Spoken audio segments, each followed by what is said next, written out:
नमस्कार साथियों, मैं सुदीप वाजपेयी, पूर्व प्राचार्य नवोदय विद्यालय और केंद्रीय विद्यालय की विभिन्न शाखाओं जैसे आईआईटी दिल्ली, जेएनयू और एनसीईआरटी आपका अपने इस चैनल में स्वागत करता हूं।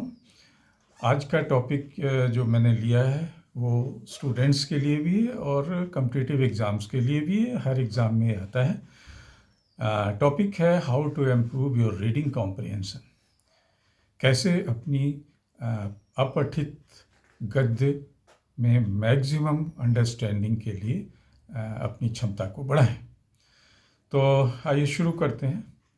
एक्चुअल में ये जो रीडिंग कॉम्प्रिहेंशन होता है ये हमारी जो एबिलिटी होती है समझने की, गद्य और पद्य, उसकी क्षमता का एक टेस्ट होता है। और साथ साथ हमें वोकेबुलरी, जो मीनिंग है उस टेक्स्ट के वर्ड्स हैं, उनकी मीनिंग की टेस्टिंग होती है कि हमें कितना मालूम है।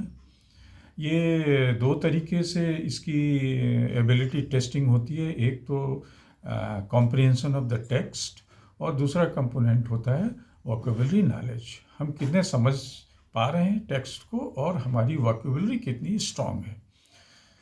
तो ये तो रहा रीडिंग कॉम्प्रिहेंशन और उसके कंपोनेंट्स। अब बात करते हैं इसका हमारी ज़िंदगी में क्या यूज़ है, क्या नीड है, क्या इम्पोर्टेंस है।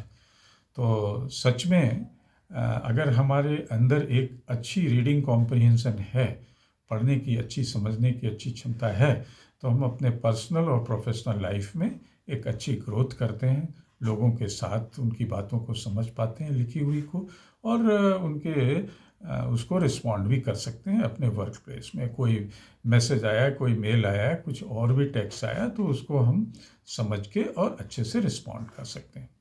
Even day to day life में हम जल्दी से अपनी न्यूज़पेपर वगैरह या मैगज़ीन इसको पढ़ के और कॉम्प्रिहेंड करके उसका जस्ट निकाल के इवेंट से अपने को परिचित हो सकते हैं। तो अब आते हैं कि कैसे इसको इम्प्रूव करें। हमारे पास एग्ज़ाम में कुछ लिमिटेड टाइम होता है, उसके अंदर उस पैसेज को पढ़ना और सारे आंसर्स देने होते हैं। तो कैसे इसको इम्प्रूव करें, तो इसके लिए हमने 11 पॉइंट प्रोग्राम एक सोचा है जो आपसे वन बाय वन डिस्कस करेंगे। पहला पॉइंट है कि टिप है रादर कि अपनी वोकेबुलरी को फर्स्ट एंड फॉरमोस्ट अपनी वोकेबुलरी को इम्प्रूव करें। शब्द भंडार को बढ़ाएं। कैसे बढ़ाएंगे? हम ऑनलाइन वोकेबुलरी क्विज में जा सकते हैं, हम फ्लैश कार्ड यूज़ कर सकते हैं। फ्लैश कार्ड का मतलब जो नए शब्द हमने सीखे उनको कार्ड में बना लिया और अपने पास रख लिया, हफ्ते में 1-2 बार उनको पढ़ लिया और उसकी मीनिंग पढ़ ली। तीसरा, उनको अप्लाई करना।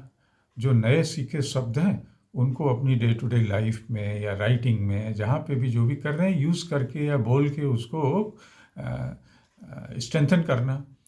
और कभी कभी किसी डिफ़िकल्ट वर्ड की मीनिंग भी गेस करना। और साथ में एक अच्छी हैबिट ये हो सकती है कि आप हफ्ते 15 दिन में कोई 150 शब्दों की एक लिस्ट बनाएं, लिस्ट अपने पास रखें, बीच बीच में उसको रिवाइज करें और उनको याद करने की कोशिश करें नए शब्दों को। तो इससे हमारी वोकेबुलरी इम्प्रूव हो जाती है। दूसरा टिप है कि जब आप कोई टेक्स्ट पढ़ें तो पढ़ते समय खुद से क्वेश्चन करें कि भाई ये टेक्स्ट क्यों पढ़ा जा रहा है, इसकी क्या मीनिंग हो सकती है, सेंस क्या है। और टाइटल पढ़ के भी बहुत कुछ समझ में आ जाता है कि इस टॉपिक पे बात हो रही है। साथ में उसके मैन मिलिव मूवमेंट पे ध्यान देना है कि इसका प्लॉट क्या है, मीन्स थीम क्या है, ये किस एनवायरनमेंट में और किस माहौल में लिखा जा रहा है, और इसके कैरेक्टर्स वगैरह, ये सब चीज़ें अगर आप ध्यान देंगे तो आप टेक्स्ट से अलग नहीं हो सकते हैं, पूरा कॉम्प्रिहेंशन आपका होगा। साथ में कभी कभी कोई ऐसा शब्द बीच में आ जाता है कि जो एकदम से नहीं समझ में आ रहा है, एग्ज़ाम में तो आपको डिक्शनरी भी नहीं मिलेगी। तो ऐसे केसेस में आप गेस मीनिंग का इस्तेमाल कर सकते हैं कि यह मीनिंग, एक अनदर स्टाइल होती है डेड्यूसिंग द मीनिंग, उसका मतलब निकालने का। और कैसे? Reference to context. जैसे एक एग्जांपल मैं बताऊं कि कोई आदमी आपको अप्रिशिएट कर रहा है और उसमें से कोई ऐसा शब्द यूज़ किया जो आपकी समझ में नहीं आ रहा है, तो कंटेक्चुअल रेफरेंस ये होगा, क्लूज ये होगा कि चूंकि अप्रिशिएशन मेरे लिए हो रहा है तो ये जो वर्ड यूज़ किया बहुत ही अच्छा ही वर्ड है, और अच्छे का मतलब एप्रिशिएटिव वर्ड है, मीनिंग डिड्यूस होगी। कोई हमको भला बुरा कर रहा है तो भला बुरा कर रहा है और शब्द नहीं समझ में आया, इसका मतलब कि वो भी हमारे लिए नेगेटिव वर्ड है। तो ये इसको बोलते हैं कि डिड्यूसिंग द मीनिंग और क्लोज। इसके अलावा जो मेन आइडिया है उसको कभी छोड़ते नहीं है पढ़ते समय। जो टाइटल था और उससे रिलेटेड जो मेन आइडिया है, सब आइडियाज़ इधर उधर होते रहते हैं, मेन आइडिया को नहीं छोड़ते हैं, क्योंकि इससे हमारा कॉम्प्रिहेंशन पुअर हो जाता है। साथ साथ पढ़ते समय हमें नोट्स और समरी भी बनाते रहना चाहिए, लिखते रहना चाहिए कि जिस लाइन पे हम चल रहे हैं इसका शॉर्ट जिस्ट क्या है कैसे, ताकि हम टेक्स्ट को समझते रहें। इसके अलावा अगर कोई लंबा टॉपिक है, 2-3 पेज का है या 200-300 पेज का है, तो हम उसको छोटे छोटे चंक्स में बांटते हैं, टुकड़ों में बांटते हैं कि अभी पहले एक पैराग्राफ पढ़ेंगे, उसको प्रॉपर कॉम्प्रिहेंड करेंगे, क्योंकि उसी से linked second, third, fourth onward होगा। अपनी another tip is pace yourself. अपनी स्पीड, अपनी कॉम्प्रिहेंशन लेवल सबका इक्वल नहीं होता है, तो पेसिंग इम्पॉर्टेंट है कि किस पेस पे, किस उस पे आप बढ़ रहे हैं, सेंट्रल आइडिया छोड़ नहीं रहे। साथ साथ जो कॉम्प्रिहेंशन के समय इम्पॉर्टेंट चीज़ ये होती है कि you have to eliminate distractions. जो बहुत सारे डिस्ट्रैक्शंस हो रहे हैं, आपको आपका ध्यान तोड़ रहे हैं, उन सबको अवॉइड करना है। और अनदर 9th पॉइंट इज़ कि अपने जो जब भी प्रैक्टिस करें तो जो टेक्स्ट सेलेक्ट करें वो आपसे लेवल के थोड़ा नीचे हो, कॉम्प्रिहेंशन लेवल से थोड़ा सा नीचे हो, बिगिनर के लिए हो। क्योंकि बिगिनर में क्या होता है कि कभी कभी आपका कोई फेवरेट टॉपिक होता है, तो वो टॉपिक लेते हैं, आपको क्रिकेट में, आपको गेम्स में इम्पोर्टेंट, तो गेम से रिलेटेड टॉपिक लेके और फिर कॉम्प्रिहेंशन का लेवल शुरू करते हैं, रीडिंग हैबिट का। तो इससे आप थोड़ा कंफर्टेबल होते हैं और उसका कॉम्प्रिहेंड अच्छे से करते हैं, एंड देन फिर वैग टॉपिक की तरफ प्रैक्टिस में पढ़ना चाहिए। साथ साथ री रीडिंग इज इम्पॉर्टेंट।